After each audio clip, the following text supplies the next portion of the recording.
Today, we're going to be taking a close look into one of the most complex and just profoundly tragic cases in modern Illinois history. We're talking about the deaths of Kimberly Vaughn and her three young children in June of 2007. It's a story that really fractured a family, and it also divided forensic experts and investigators. It led to a conviction that, well, many people still fiercely dispute to this day. And because of the nature of this, we have to approach all of the source material with the deepest respect for the victims. For Kimberly Vaughn, who is 34, and for her children, Abigail, Cassandra, and Blake, we're going to focus only on the facts as they were presented in the competing legal arguments. And our mission today is precisely that. It's a clinical examination of the sources surrounding the shooting of the Vaughn family, which happened on June 14, 2007.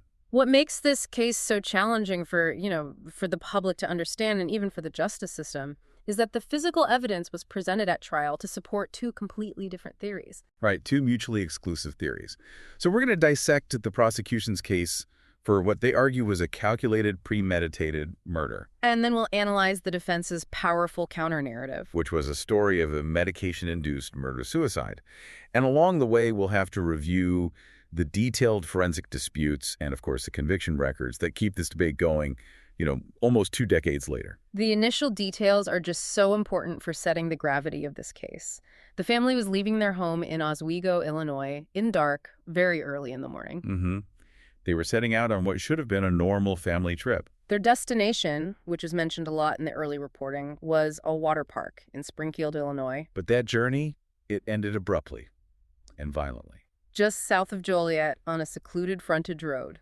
That's where it all happened. 4 lives were lost, and the sole survivor, Christopher Vaughn, he immediately placed the blame on his wife. He claimed his wife was the shooter. So, to really understand the dynamics at play here, we need to look at the Vaughns' recent history. Right, because they weren't lifelong residents of Illinois. They had actually relocated to Oswego around 2005, so just a couple of years before the incident. And where did they move from? They moved from the Seattle area. The sources detail that Christopher Vaughn had been running his own licensed private detective agency back in Washington. It was called Stonebridge Security. And his specialty was cybercrime. Yes, cybercrime and computer forensics. So it sounds like they had built a very specific professional life together.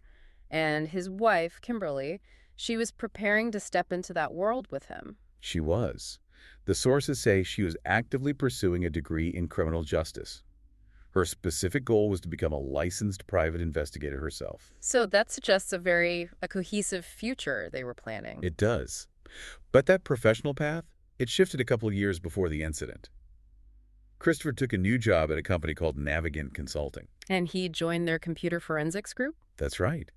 And with that change, they closed down Stonebridge Security. So Kimberly, who was 34 at the time, she transitioned into being a stay-at-home mother in their Oswego home. And they were raising 3 children. Their eldest, Abigail, was 12, Cassandra was 11, and their son, Blake, was 8. So that's the family dynamic. A recent professional change, and now they're heading south on this summer road trip. Let's focus on the morning of June 14th, 2007. The sources establish a very clear timeline. They left their home in Oswego in the very early hours. Then, at approximately 5:20 in the morning, a motorist driving near Joliet, Illinois, saw something. A crucial observation. Yes. This witness saw Christopher Vaughn outside the family's SUV. He was visibly limping as he walked away from the vehicle. And the motorist, of course, stopped to help. They probably assumed it was a breakdown or a minor car accident. Of course. But the conversation that followed immediately changed everything. Christopher Vaughn had 2 gunshot wounds. The sources describe them as relatively minor injuries? Yes. One grazing his left wrist, another that struck his left leg. And when the witness asked him, were you in a crash, what was his response? His response was definitive, and it was recorded by investigators. He said, "No, I think my wife shot me." Wow. I think my wife shot me. That's the foundation of the entire defense theory. It is, and yet it's the very statement that the prosecution would later argue was the beginning of a calculated lie. And then, of course, what the police discovered inside the SUV was just horrific. It was. Kimberly and all 3 children, Abigail, Cassandra, and Blake, were found deceased. All had sustained fatal gunshot wounds. The details of those injuries are so critical in this case. Absolutely paramount. Yeah. The 3 children were each shot twice. Kimberly was found slumped over the center console, so she was in the front passenger seat. And she had a single fatal contact gunshot wound. It was located under her chin. A contact wound, yes. Meaning the muzzle of the gun was pressed directly against the skin when it was fired. And the physical evidence. The gun. A critical piece. A 9mm handgun was located at her feet, on the floor of the vehicle. And this weapon was registered to Christopher Vaughn. The location of that weapon on the floor near Kimberly's feet. I imagine the defense immediately seized on that. They did. They pointed to it as physical proof for the claim that she was the shooter, suggesting the gun had fallen from her hand after she took her own life. So the scene itself presented law enforcement with a clear, though shocking, potential story. A murder-suicide by the wife, maybe after shooting her husband. Right. But once Christopher Vaughn got to the hospital, that story, it just fractured almost instantly. How so? Well, despite that very clear initial statement to the motorist, once Vaughn was getting medical treatment, he claimed he couldn't recall the event at all. A sudden memory lapse, that had to be a major point of contention. It was. And the sources mentioned a very specific interaction that really shows the depth of his disorientation. What was that? He reportedly told a nurse, "You should call my wife. She gets mad when I don't call her." That suggests one of two things. Either he was suffering from a complete block of the traumatic events, some form of dissociative amnesia, or he was attempting to create a false narrative from the very beginning. and that immediately put him under intense scrutiny. Of course. Law enforcement couldn't just accept amnesia at face value. He was taken to the police station right after he received treatment and was interviewed for nearly 14 hours straight on June 14th. 14 hours. And that was followed by 2 more interviews on June 15th and June 17th. So over this long period, investigators just kept working to get him to remember what happened that morning. And did he? Did a version of events eventually emerge during those sessions? A fragmented version did, yes. And it later formed the backbone of the defense's strategy. What was his eventual account? He eventually told them he remembered Kimberly asking him to pull over onto the frontage road. He said the spot was near a cell phone tower. And she gave a reason. Yes, she claimed she was feeling nauseous. And that's a detail the defense would later connect directly to her prescription medications. Okay, so he pulls over. What next? He said he pulled over, put on the emergency brake, and then he got out of the SUV. He claimed he went to check the back tires and then resecured a strap on the roof topper they'd packed for the trip. And then what did he claim happened? He claims he got back into the vehicle, and it was only then that he noticed his leg was bleeding. But crucially, he maintained he had no memory of the shootings themselves. None whatsoever. Not who fired the gun, not the sound, not the sight of the violence, a complete blank. That's a huge vacuum in the timeline. But if his very first immediate statement to the motorist was, "I think my wife shot me," why would he then defend her to the police? That's another key contradiction that the sources highlight. When the police, during those long interviews, first brought up the idea that Kimberly might have been the shooter. He changed his position. He did. He actually defended her. He said, and this is a quote, "There was no way she could have hurt the kids." That must have completely confused investigators. Was he protecting her? Was he genuinely disoriented? Or was he trying to build some kind of defense? Exactly. And he also initially told police that he only found out he'd been shot when a doctor told him at the hospital. He apparently asked how that could be, since, no one else was around and Kimberly didn't own a gun. This whole investigation seems just riddled with these conflicting details from a man whose memory was, at best, unreliable. And that confusion was compounded when detectives, trying to figure out if he was dissociated or just being deceitful, intentionally misled him. How so? They told him his family wasn't dead. According to the source material, Christopher Vaughn responded by asking the detectives to bring Kimberly in so he could talk to her. He just kept denying any involvement in their deaths throughout the whole thing. So from the very start, before any charges were even filed, the investigation is struggling. They're trying to reconcile an immediate claim of murder-suicide made to a civilian, Followed by 14 hours of confused interviews, amnesia, and then suddenly defending his wife, all while denying he had anything to do with it. All that chaos had to be, dramatically streamlined by the state to even move toward a murder charge. And that's the pivot point. The state of Illinois had to take this confusing scene and build a coherent case for premeditated murder. They had to argue that Vaughn's contradictory behavior was actually evidence of a calculated attempt to construct a false alibi. And so Christopher Vaughn was formally charged with 4 counts of first-degree murder. The case finally went to trial in August of 2012. Right. a full 5 years after the incident. And before we get into the motive, there's an interesting historical note about the potential punishment. There is. The sources confirm that the prosecution had originally intended to seek the death penalty against Vaughn. But that option was taken off the table. It was. Governor Patrick Quinn abolished capital punishment in Illinois in 2011, while Vaughn was still waiting for his trial to start. So when the trial finally opened, what was the prosecution's central argument? It was simple and devastating. Christopher Vaughn's story was a lie, and the motive was a desire for freedom, a completely new life off the grid. They argued this was not a spontaneous crime, but a calculated execution of his family. Let's delve into the specific evidence they used to prove that alleged malice. The state needed to show not just intent, but premeditation, a clear desire to abandon his life, his wife, and his children. They presented evidence that spanned the months leading up to June 14th. A lot of it centered around Christopher Vaughn's extensive correspondence with a person in Ottawa, Canada. And this wasn't just casual conversation? Not at all. The emails detailed specific plans for living remotely in the Canadian wilderness. They focused on logistics, camping, shelter, self-sufficiency.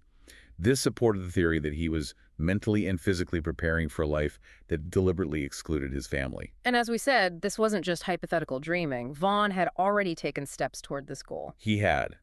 The sources detail a trip he took to the Yukon Territories in May of 2007, so just 1 month before the shooting. Which provided tangible evidence of active planning, reconnaissance really, for that new life. It makes the motive feel much more imminent. And this is where the motive darkens considerably.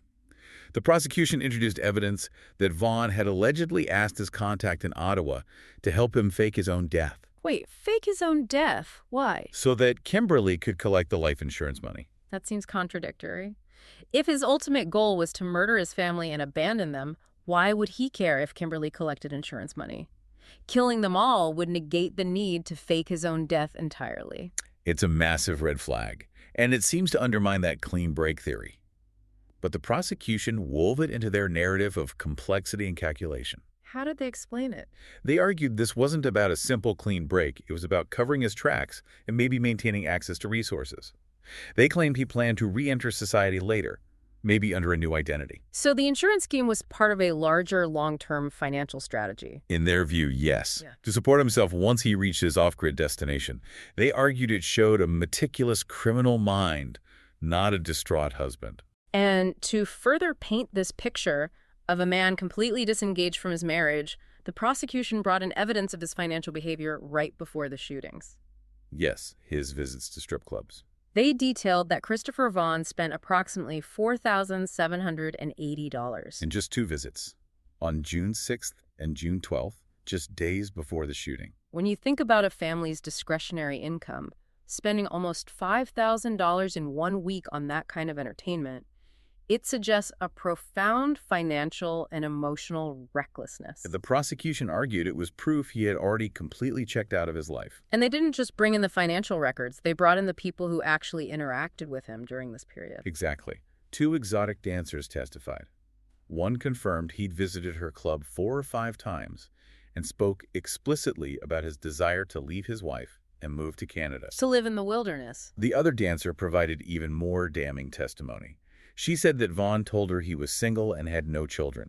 Which supports the narrative that he was actively trying to shed his identity as a family man. All of this evidence together, the Yukon trip, the Ottawa correspondence about faking his death, the reckless spending, the testimony that he was claiming to be single, it painted a very compelling picture for the jury. The story of a man calculating his exit and deciding that murder was the simplest way to get there. And the sources confirmed just how effective that narrative was. The jury was convinced by the state's evidence. Christopher Vaughn was convicted in August of 2012 on all 4 counts of first-degree murder. And his sentence. He was sentenced to 4 consecutive life sentences. That means he will never be eligible for parole. Okay, so now we have to look at the other side of this. The defense took all the same initial facts, the scene, the gun, the victims, and they built a counter-narrative that came to the complete opposite conclusion. Their theory was unambiguous. Yeah. This was a murder-suicide, and it was initiated by Kimberly Vaughn. And it was driven by emotional distress that was compounded by chemical factors. Exactly. The defense focused heavily on Kimberly's state of mind. They argued that their known marital problems were, well, catastrophically exacerbated by side effects from her prescription drugs. They argued a volatile mix of severe distress and medication was the catalyst for a sudden, violent break, not years of careful planning by Christopher. And this ties back directly to Christopher's initial fragmented account to the police that Kimberly asked him to pull over because she was feeling nauseous. It does. The defense brought in forensic pathologists to testify that Kimberly was taking two very powerful medications for her chronic migraine headaches. Those were nortriptyline and Topamax. Correct. And we need to give a little context here for, for our listeners. Topamax, or topiramate, is an anti-epileptic drug. It's often used for chronic migraines, but it's also a mood stabilizer. And nortriptyline. That's a tricyclic antidepressant. The defense highlighted that both of these medications, even taken individually, are known to increase the risk of suicidal thoughts. And what happens when they're taken together? Their interaction can be synergistic. It can potentially increase not just suicidal ideation, but also cause severe neuropsychiatric side effects. Things like confusion, emotional ability, and acute agitation. So the defense argued that this medication combination provided the medical basis for a sudden, unpredictable, and violent episode. Yes, moving it beyond simple emotional distress to a chemically induced state. And there was evidence suggesting this risk wasn't just theoretical. Tragically, yes. In a highly consequential turn of events, the sources note that about a year after Kimberly's death, the FDA released a public safety report. And what did it say? It officially confirmed a statistically significant suicide risk associated specifically with Topamax. That information must have been crucial for the defense, even though it came after the incident. It was. The FDA report essentially validated their position that the drug Kimberly was taking was directly linked to the very risk of the behavior they alleged occurred. It was a formal, external acknowledgement of the danger. And on top of that, they had specific toxicological evidence regarding Kimberly herself. They did. Her nortriptyline level was found to be in the low end of the toxic range at the time of her death. So she wasn't just taking the drug. She had a high concentration of an antidepressant with known suicidal links in her system when the shooting happened. And this finding was supported by Kimberly's own documented observations about her health. The defense produced an email she had written just 2 weeks before the shooting. And in it, she told Christopher that she had informed her doctor she was experiencing a big personality change and anxiety change. Which is a vital piece of evidence. It suggests Kimberly herself was aware that her mental and emotional state was degrading rapidly right before the tragedy. So the defense built this powerful argument. A woman struggling with marital problems, aware of her own personality change, carrying a high, almost toxic load of a suicide risk drug combination. Which led to a sudden, chemically induced homicidal and suicidal spiral, shooting her family, wounding her husband, and then taking her own life. And this provided context for Christopher Vaughn's memory loss. Yes. The defense argued his amnesia was not a calculated lie. They argued it was a genuine psychological defense mechanism, dissociative amnesia, triggered by the profound trauma of witnessing his wife shoot their children and then herself. This brings us to a really crucial forensic dispute. The molecular evidence that directly contradicted the prosecution's original theory. This is the part that, for a listener, could be a real aha moment. It's the seatbelt latch. The state initially relied on an observation about it, right? That's right. The prosecution's original probable cause affidavit, the document that underpinned the initial arrest, asserted that Christopher Vaughn had unbuckled his wife's seatbelt after he shot her. They theorized he did this either to place the gun or to otherwise stage the scene. And their evidence for this was a large blood stain near the seatbelt latch, which they originally said was Kimberly's blood from the contact wound. Correct. They hypothesized that after she was shot, maybe while he was moving her, her blood ended up on that latch. This supported their narrative that Christopher was active in manipulating the scene after the shooting. But then the DNA testing came back. What did it reveal? This is where the prosecution's case received a critical blow, one that the defense argues was never fully reconciled. The DNA testing proved conclusively that the large blood stain on the seatbelt latch was not Kimberly's blood. It was Christopher's blood. It was Christopher's blood. This finding completely disproved the state's foundational theory that he unbuckled her belt post-shooting and manipulated her body. So wait, the prosecution's core theory, the one they used for the arrest warrant, relied on an observation that was definitively proven wrong by DNA evidence. That is the central question that innocence advocates raise today. The defense argued that the presence of Christopher's blood on the latch indicated that the sequence of events was entirely different. How so? They suggested that Christopher was shot first while he was inside, or maybe just getting back into the vehicle, and his blood contaminated the latch then. And there was other forensic detail that supported the defense's timeline, wasn't there? Yes. Investigators found a very specific blood transfer stain on Kimberly's right thumb. A transfer stain implies active contact and movement. Exactly. The defense argued this stain suggested that she was the one who unbuckled the seatbelt, or at least actively handled the latch, and that this movement occurred after Christopher had been injured because his blood was already there. So if the DNA proves the blood is Christopher's, and the transfer stain suggests Kimberly handled the latch, it completely reverses the accepted timeline. It does. Instead of Christopher shooting her and manipulating the scene, the evidence strongly suggests Kimberly was active after Christopher had been shot. Which is consistent with the murder-suicide scenario. She shoots him, unbuckles her own belt, shoots the children, and then herself. The sequencing becomes everything. And the physical evidence, the DNA, was indisputable about whose blood was where. The defense argued that this key piece of molecular evidence was either dismissed or glossed over by the prosecution, who focused instead on the motive. This alleged dismissal of contradictory evidence brings us to the claims made by investigator Robert Deal. Deal was a crime scene investigator who actually worked the scene and has since openly supported Christopher Vaughn's claim of innocence. That's a powerful statement from someone inside law enforcement. It is, and Deal's perspective is crucial because it speaks to the concept of tunnel vision in a high-profile investigation. He claimed that the bullet trajectory evidence and other forensic findings he collected pointed strongly to Kimberly as the shooter, a position he says was just ignored. We should probably unpack what tunnel vision means in this context because that's a very severe accusation. Tunnel vision in forensic investigations is essentially confirmation bias. Once the primary investigative team decided, maybe based on Vaughn's contradictory interviews or the trip to the Yukon, that Christopher was a criminal mastermind trying to stage a scene, then every piece of physical evidence was filtered through that lens. That's what Deal claimed. He said he wasn't being listened to. That's devastating. So if Deal found evidence pointing to Kimberly like specific trajectory angles suggesting a shot came from her position, the primary investigators would just dismiss it.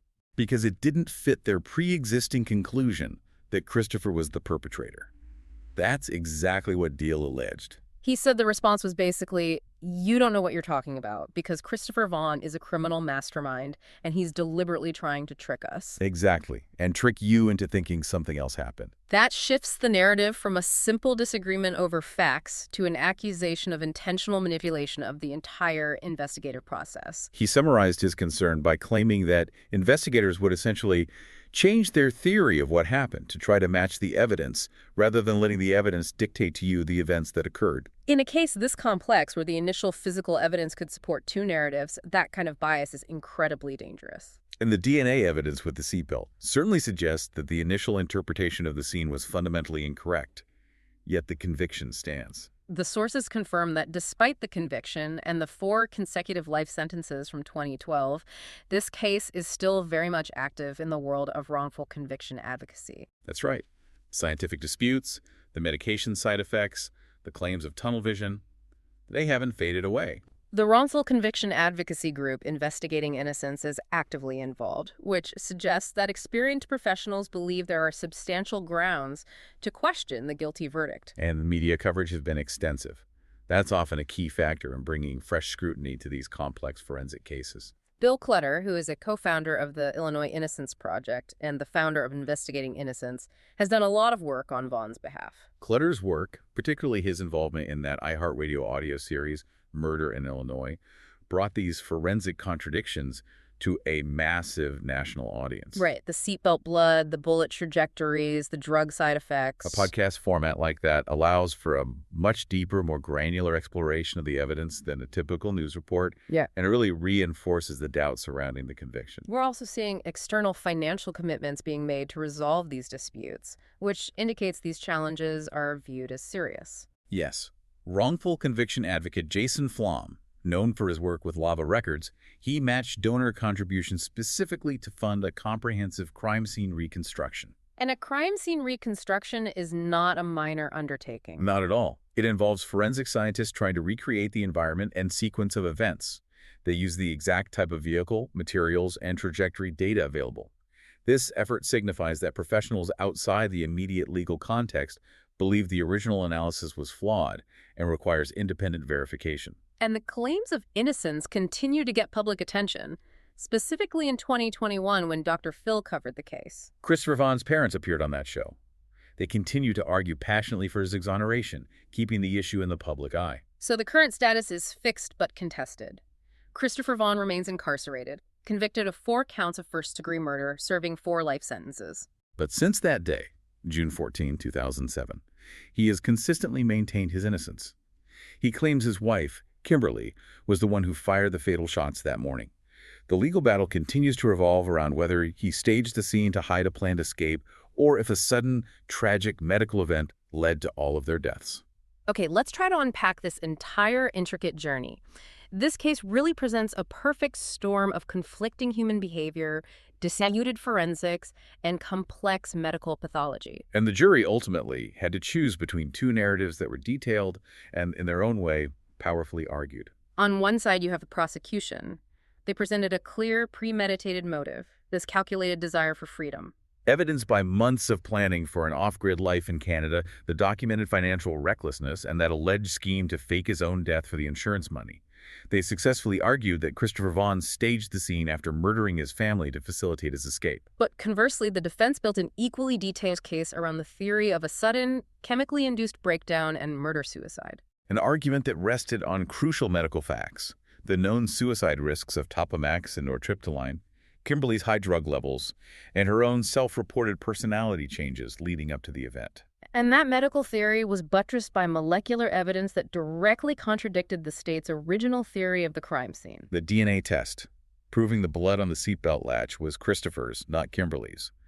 This detail, along with the transfer stain on her thumb, it forces the conclusion that the sequence of events was likely very different from what the prosecution initially alleged. What's so fascinating here is how 2 mutually exclusive theories, one relying on calculated criminal planning, the other on a sudden, chemically induced breakdown, both contain compelling, specific, and contradictory pieces of physical evidence. And for you, the listener, the immense challenge is in determining the weight of those facts.